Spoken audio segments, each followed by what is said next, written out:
Welcome to Exploring Santa Cruz. I'm your host, Jean Kratzer, and my guest today is Martha Nitzberg, the lead interpretive ranger at Natural Bridges State Park. Welcome, Martha. Thank you very much. Our topic for today, November 25th, 2019, is monarch butterflies. Natural Bridges State Park is one of the sites in Santa Cruz where the monarchs overwinter. And in fact, this past Friday and Saturday, Martha led the annual monarch butterfly count at Natural Bridges and at the several other overwintering sites here in Santa Cruz. So Martha, have you had a chance yet to add up the numbers? There's somewhere between 6,000 and 7,000 monarchs that are within our area right now. And we'll wait and see kind of what the storm brings this week. It's supposed to be stormy and windy, and it'll be interesting to see if we get more coming to the coast or if what we saw is what is here. How do those numbers, which, as you explained, may vary with the storm, how do they compare with, say, 20 years ago? Oh, it's very sad. I don't really like to talk numbers because it's so sad. The bigger picture is that we've lost a lot of milkweed inland. And the other thing that we've lost is a lot of the coastal habitats. And so a lot of places that used to be sites that the monarchs would use to spend the winter, those sites have either been opened up so people have views, or else the trees have fallen down. And so even at Natural Bridges, we've been scrambling to plant in cypress trees around the edge to kind of hold the monarchs there. But inland, the loss of milkweed is a really big problem. And then I was just talking to the scientist as we were going around, and he said that having wasps and, the yellow jackets without the cold yet, the numbers are bigger than they have in the past been. And then also the paper wasps, this newly introduced species that never was here. You've just mentioned some of the threats facing monarchs and reasons why their numbers have plummeted. And we'll get into that in more detail. But first, could you perhaps give us a description of the way monarchs migrate? Because it's not like a bird migration. It's not that they go from point A to point B. It's way different, and it's quite fascinating. Yeah, I'll be happy to. I guess I should go step back and say numbers, though. I sort of try not to. When my boss started the volunteer program at Natural Bridges, it was 120 to 150,000 was a typical year, and even sometimes up to 200,000 monarchs. So you can see the difference. That's why I don't really like to... That's just here in the Santa Cruz area? That's just at Natural Bridges. Yeah. But for the migration, it's kind of an interesting story. When we speak with school groups, we kind of simplify and we say 4 to 5 generations to make the whole year. So to become a butterfly is about 1 month. Egg, few days. Caterpillar, couple weeks. Chrysalis, maybe 10 days. And then the butterfly. So about a month to become a butterfly. And then as a butterfly in the spring and early summer and into the midsummer and the late summer, each of those generations lives about 2 to 6 weeks. So let's say month plus. So they have a very short life as a butterfly. But their journey is to find the milkweed, to move inland, and to expand the population. But then in the winter, it's so different. And that's when they're coming all the way back to California, to the coastal edges, to find the trees to survive winter in. And to survive winter, they're changing sugars that they get from drinking the nectar of flowers into fats so they can survive the winter. And those butterflies can live many, many months, perhaps even up to 9 months, 6 to 9 months. So there's quite a difference between the lifespan of the generation that flies all the way back to overwinter in Santa Cruz and the several generations born after the winter that fly progressively further north and east. North and east. So some may go straight out and end up in the Sierra Mountains or as far as the Rockies. Others may go up north and into Washington and a little bit into Canada. And that's the western population. Those are the ones that come to the coast of California. And then there's the eastern population east of the Rockies that goes down to Mexico. So a lot of times people get confused about, are they going to Mexico from here? And it's like, no, they're coming here. Right. And we're just talking about the western population. Exactly. And is it true that the northern limit of where the western monarchs go is the same as the northern limit of where they can find milkweed growing? Yeah, so into Canada, there's a small band where you can find milkweed, but then you get it too far north and there's not enough summer and it's not warm enough. Milkweed really likes hot weather. And the butterflies that fly from Canada back to overwinter in Santa Cruz may fly, 2,000 miles to get here? So the eastern population may go as much as 3,000 miles. We're thinking more like 1,500 or so. Not quite that far for these western butterflies. And by comparison, the succeeding generations born after the winter that fly north and east and normally live for just 2 to 6 weeks, how far would they fly? Well, from natural bridges, we found with a tagged experiment in the mid-90s that the butterflies from our area were going to the greater Bay Area. Like East Bay, the bay just over the mountains from us, and then into the San Joaquin Valley, the San Jose, Hollister, Gilroy area. Martha, could you talk more about the life cycle of the monarch? You said how long it takes to go from an egg to a butterfly, but could you give us some more detail, because each of the life stages is so interesting. Yeah, so the little egg looks like a peeled lemon, if you could imagine, but it's the size of a pinhead, very tiny. And then out of that grows a caterpillar that eats its way out, and the first thing it eats is its own eggshell. And it's a very good recycler, and it also leaves no trace for any predators to see that it was there. And then from there, you get the caterpillar eating the top of the leaves and growing a little bit bigger, and then it has to molt. And the thing that's so interesting is each time it molts, underneath is a new skin. It's from the old skin that's going to be dropped off. Part of the layer is kept and made into this new skin. And so when it drops its skin, it's not the whole entire skin that it loses, but it's the top layer of the skin. And of course, as a good recycler, it eats its own skin. And so there's 5 different looks as a caterpillar. And then it begins to go on a journey, and it finds a place where it feels safe, where it can hang upside down, and makes a little silk button. It has a spinneret just near its mouth, makes a silk button, turns backwards, and they have 6 normal legs, which are kind of pointy, and then they have these kind of fleshy protuberances because it's such a long body. In order to be able to crawl up and have its weight distributed well, it has these like fleshy protuberances that stick out with little hooks on them that it can walk on. And so it's like making a little silk ladder and then a little silk button, turning itself around and then hanging upside down like a J. And then the craziest thing, we have this lovely Britannica movie that I highly recommend if you haven't seen it, that you come see, because it's just this incredible thing that happens. It begins, the head cap kind of breaks off and it begins to wriggle out of its skin. And then it begins doing like almost a hula hoop dance as it wriggles and wiggles one way and then the other way and the other way. And these lines that are kind of like light colored lines move up, reminiscent of what the caterpillar looked like, move up to the top, and the skin falls off. And this black, like stalk-like thing pushes up from the body, attaching into that little silk button and holding it as a chrysalis.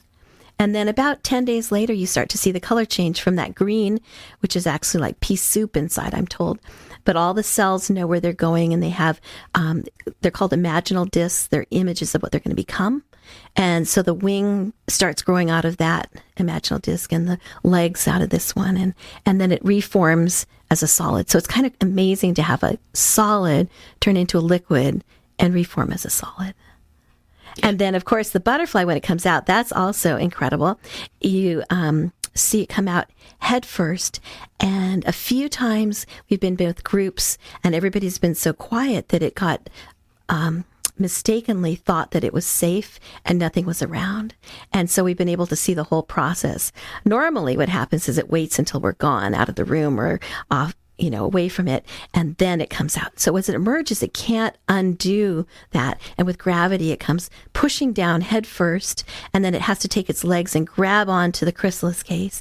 And then it begins to pump the fluid from this really, really big, huge abdomen into the veins. You see the black lines; those are scales, and underneath that are the veins. And so it's called hemolymph. It's not actually like our blood. It's what insects have. And so this hemolymph gets pumped into the fluid, gets pumped into these veins, stretching them out, and then it all comes back and it drops out of their body. It's kind of the size of your thumbnail, and it looks like blood. And then it's lightweight and strong and ready to fly. Wow, what a story. When Martha talks about people in the room being quiet, the fact is that at the Natural Bridges Visitor Center, you can see these stages, the life of the caterpillar, the creation of the butterfly, all in live exhibits. So if you haven't yet been there, including to visit the grove where the monarchs overwinter, I really do recommend that you go. Yeah, we have a few rescue caterpillars, quite a few rescue caterpillars. People had milkweed, didn't have enough of it. They eat a ton of milk, not a ton. They eat a plant that might be like 1.5 feet by 1/2 foot wide. And so it's a lot of plant material needed.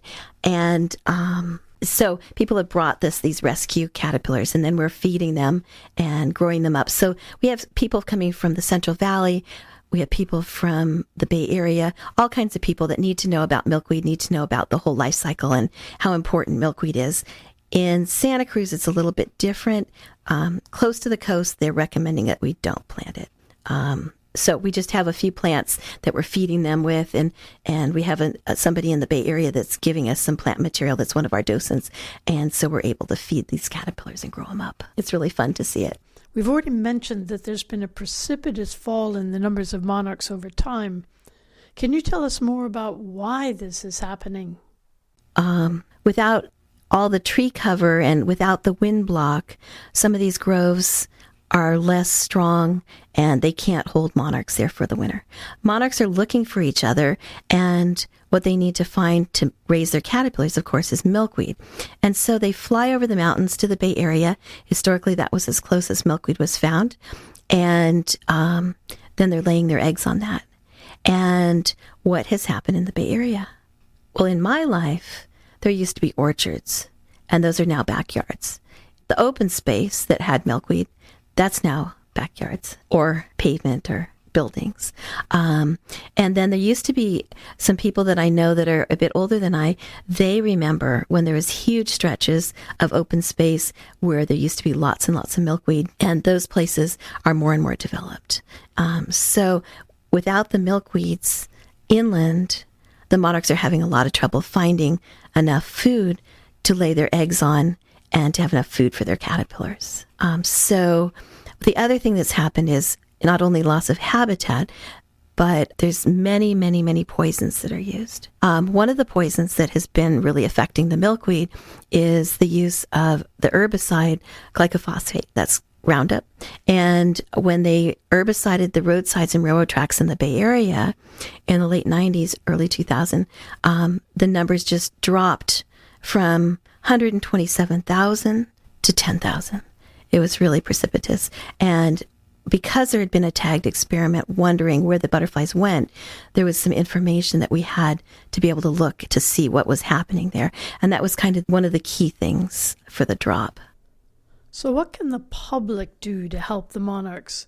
For example, stop using pesticides and herbicides and switch to more natural methods, and maybe encourage park and road maintenance authorities to do the same? And also, the more people buy organic food, perhaps the more farmers would switch to non-toxic agriculture. Does that make any sense?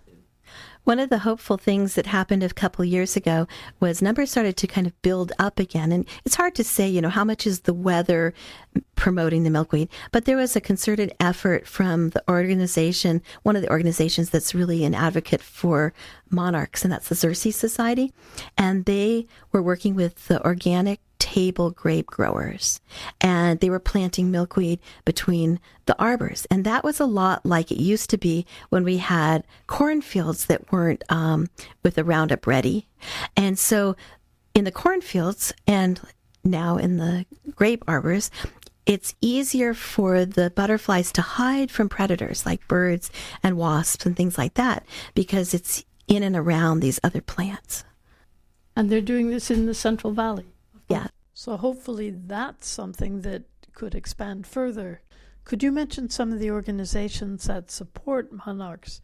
Well, actually, the whole thing with some money for milkweed just happened a couple years ago. Mark Stone was promoting that we do something about milkweed and monarchs, and he's our local one. And Governor Brown, before he went out of office, he helped push that legislation through.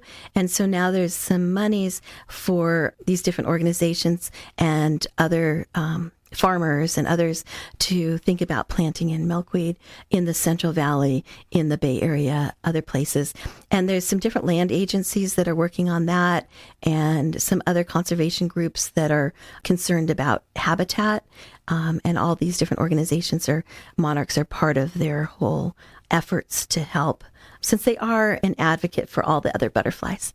Then even the Fish and Wildlife Service, they have a new person who's a Western person to help with just the monarchs. So more and more people are getting concerned and involved and aware about the plight of the monarchs and trying to help them. A lot of different organizations sort of have evolved around programs that some of the professors have done that are big monarch professors in different parts of the country.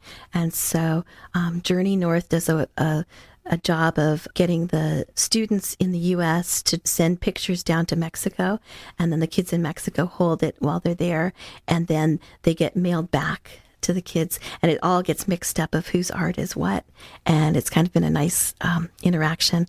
Up in Minnesota, they've been doing a lot of studies about monarchs as well, and then in the Midwest too. And then Lincoln Brower was quite famous in the East Coast, but he has recently passed, but he did a lot of research too and working with different organizations. There's also some really interesting facts about monarchs that I'd like to hear more about, like the fact that the caterpillars only eat milkweed, which is toxic to their predators, but not to them. And that same toxicity, that same protection, is passed on to the caterpillars through the soup of the chrysalis. Yeah, so it's kind of interesting. We are what we eat, and that's true of the monarch. And so the milkweed has a chemical. It's a cardiac glycoside. It's a chemical that affects vertebrates, and it affects the hearts. It slows and steadies the hearts. But it has nasty side quality, and that is it makes a lot of animals vomit. And so that's not such a nice thing to be involved in. So there's an early study. Young jay gets fed monarch. Young jay eats monarch. Young jay throws up. Young jay's given any other orange object, and young jay avoids it at all costs. Yeah, so birds learn, but sometimes it takes a learning process to see about that. So the orange is a warning. The yellow and black is a warning. Be careful, warning, danger. You don't want to eat me. And then not all milkweeds are equal. Some milkweeds are more toxic and protect them more from predators than others. So it's kind of interesting that way too. Speaking about milkweed, there is that question we need to bring up, because many times people say, if you want to help the monarchs, plant lots of milkweed. But there's also this issue about not planting milkweed too close to the monarchs that are overwintering. Now, why is that? And as we in Santa Cruz are really quite close to the monarchs that are overwintering, what should we be doing? Yeah, so the Xerces Society and others have promoted the idea that you have a much healthier butterfly population if you don't have them staying around. They are a migratory species, and why they migrate is to take advantage of the plants that are happening farther and farther inland and farther north at later times. But also they leave predators behind and things like protozoa and other kind of infections behind when they leave. So if you have a population that stays, like in Florida, then they have a much higher concentration of certain kinds of parasites and protozoa. And the one that we've been testing for at Natural Bridge is every butterfly that emerges that we're raising, we test it and make sure that it doesn't have the OE, which is the long name is Ophriocistus electroceras, and that is a disease that can be spread as they mate, and then it gets onto the egg, and then it gets through the caterpillar and chrysalis, and you have deformities happening if you have too high a concentration, and then you don't have healthy butterflies that come out. But if people do have milkweed in their gardens and just can't quite bear to give it up, would it help if they were to cut it back to imitate the way native milkweed naturally dies back in the winter? Because if I'm not mistaken, there is no native coastal milkweed, and what's planted around here in Santa Cruz is actually tropical milkweed. So would cutting it back in the winter then limit the parasites and other diseases that could be transmitted by having a few milkweed plants? I think that's a really good idea. They're promoting that. What we've been doing is we've been washing all the plant material that comes inside before we feed it to any caterpillars. And then we've been washing the plants and putting them in, we call it a greenhouse. It's not really a greenhouse. It's kind of a holding space where nothing can get in or out. And so in the summertime, I got really worried a few years ago because we're just building this so-called greenhouse. And it's more like a hothouse sometimes, and it's got a nice mesh and glass, and so the light can come in and the plants can grow, but we don't put any animals in there. And it's a place that we can wash the plants off and house them, especially in summertime when we don't want to really see the monarchs in Santa Cruz because otherwise they're not migrating, and it's the weak ones that would stay. So cutting it back would be another way. If it's in your garden, you could kind of allow the new leaf material to come up and simulate wintertime. But what one of the local scientists really reminds me of, the milkweed is not stopping them from going in reproductive diapause. They have to change, their hormones shift, and they get into this non-reproductive mode for the winter to live so long. And that shift happens with temperature. So it's not really the milkweed that are tricking them somehow and making them reproduce. It's the fact that we haven't had any cold yet. So it'll be really interesting. We're kind of wrapping it up with our caterpillars, and we'll have chrysalises for quite a while through into December. But we're kind of saying these caterpillars that we have right now are going to be the end. We're taking milkweed away from getting any more caterpillars. We really want them to get into reproductive diapause and to be surviving the winter, and we want to move the few plants that we have into our greenhouse, and that way we'll have plant material to feed the ones that we have inside the visitor center. If I cut it back, there'll be no plant material and they'll die because there'll be no plant material. So it's a little complex, but I always feel like at Thanksgiving time, we're kind of like finishing up the life cycle, and now it's time for winter. In the minute or two that we have left, Martha, could you tell us something about your Monarch and your migration festivals? Yeah, so in October, the second Sunday in October, we have our Welcome Back Monarchs Day, and the second Saturday in February coming up on February 8th, 2020, is our Migration Festival. We have 20 plus organizations join us, and we celebrate all the animals that migrate, not just monarchs, but lots of hands-on tables and all kinds of activities, very family-friendly and also adult-friendly. Some talks and other things that are very interesting for adults. Sounds wonderful. Martha, thank you for joining us to talk about monarch butterflies today. I would certainly encourage all of our listeners to visit Natural Bridges State Park right here in Santa Cruz and take advantage of the many things that there are to see and learn there. You've been listening to K-Squid, 90.7 FM and streaming online at ksqd.org. My name is Jean Kratzer. I was your host today for Exploring Santa Cruz, and my wonderful guest today was Martha Nitzberg, the leading naturalist at our local Natural Bridges State Park. Thank you again, Martha, and goodbye for now. Thank you. It's a beautiful day to get lots of flying butterflies. It was just really nice. Hope you come and join us.